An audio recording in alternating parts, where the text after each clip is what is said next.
चार लाख से कैसे बनाए 40 करोड़। यूपी एसटीएफ की टीम ने मारा छापा तो भौकाल देखकर दंग रह गए अधिकारी। आर्मी की वर्दी में पीछे खड़े थे जवान, आगे रखा था फाइलों का ढेर। मुहर देखकर हुआ शक तो खुल गई पोल। मेरठ का सत्यपाल यादव सेना में था ड्राइवर, पर पब्लिक समझती रही कर्नल। फर्जी कर्नल की करतूत का था।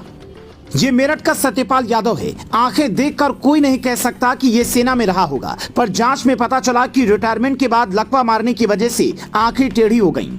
उससे पहले ये सेना में नायक पद पर ड्राइवर था। ड्राइवर भी छोटा मोटा नहीं, बल्कि कर्नल साहब का ड्राइवर। पुणे में कर्नल साहब की गाड़ी चलाते चलाते इसने ऐसा हुलिया बना लिया कि गांव वाले इसे कर्नल ही समझने लगे। वर्दी पर अशोक स्तंभ, 2 स्टार और बोल चाल का लहजा भी बिल्कुल वैसा ही। यहाँ तक कि यूपी एसटीएफ की टीम भी जब इसके घर पहुंची तो इसने वही वाला भौकाल दिखाना शुरू कर दिया। पर मुहर देखकर वो कहानी खुल गई जिसका इससे अंदाजा भी नहीं था। ये मुहर और दस्तावेज ही इसकी कमाई का सबसे बड़ा जरिया थे। साल 2003 में जब ये सेना से रिटायर हुआ तो इसके खाते में सिर्फ 4 लाख रुपए थे, लेकिन 20 साल में इसने 40 करोड़ की संपत्ति खड़ी कर ली। हर अधिकारी इस बात से हैरान था कि क्या ये कर्नल की वर्दी पहनकर वसूली करता है या फिर देश के खिलाफ कोई साजिश रच रहा है। मीडिया में आई रिपोर्ट ये दावा करती है कि सत्यपाल यादव ने रिटायरमेंट के बाद अपने साथ कुछ लोगों को रखा था जो आर्मी की वर्दी में उसके साथ रहते थे, ताकि ये बता सके कि मैं कर्नल हूँ। उसी लहजे में लोगों से बात करता कि मैं तुम्हारी नौकरी आर्मी में लगवा दूंगा।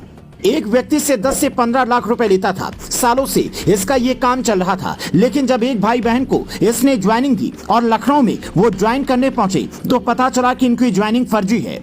उससे पहले भी कई लोगों ने इसकी शिकायत की होगी, लेकिन तब तक शायद ये किसी तरह बचता रहा। पर इस बार केस सीधा यूपी एसटीएफ के हाथ में जा पहुंचा। एसटीएफ ने इसकी कुंडली खंगालनी शुरू की तो पहले ही नजर में ये शक हो गया कि दाल में कुछ काला है। और जब इसे पकड़ने पहुंचे तो पता चला कि पैसे कमाने की चाहत में इसने ये सारा खेल रचा। हैरानी की बात यह थी कि पूरे परिवार को इसने इसमें शामिल कर रखा था। अभी इसके पास कई जगहों पर जमीन और महंगी गाड़ियां होने की खबर है। अब ये जेल में चक्की पीसेगा। इसका साथ देने वालों पर भी हो सकता है बुलडोजर चले। लेकिन इसी के साथ 3 बड़े सवाल और खड़े हो रहे हैं। सवाल नंबर 1, 20 सालों में इसने कितने लोगों को चुना लगाया? वो लोग कहाँ हैं? क्या इसके पीछे कोई और भी है? सवाल नंबर 2, फर्जी वर्दी और फर्जी मुहर के आधार पर इसने सिर्फ फर्जी नौकरी लगवाई या फिर कोई सीक्रेट भी लीक किया? सवाल नंबर 3, क्या इसने दुश्मन देश पाकिस्तान के इशारे पर भी कोई काम किया या पैसे की चाह में ही ऐसा किया?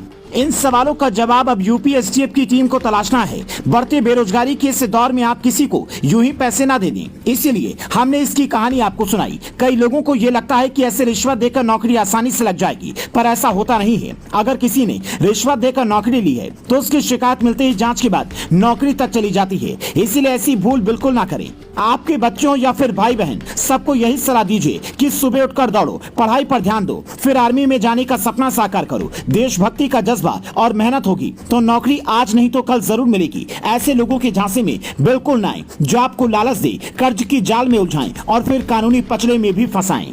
Bureau report, global Bharat TV.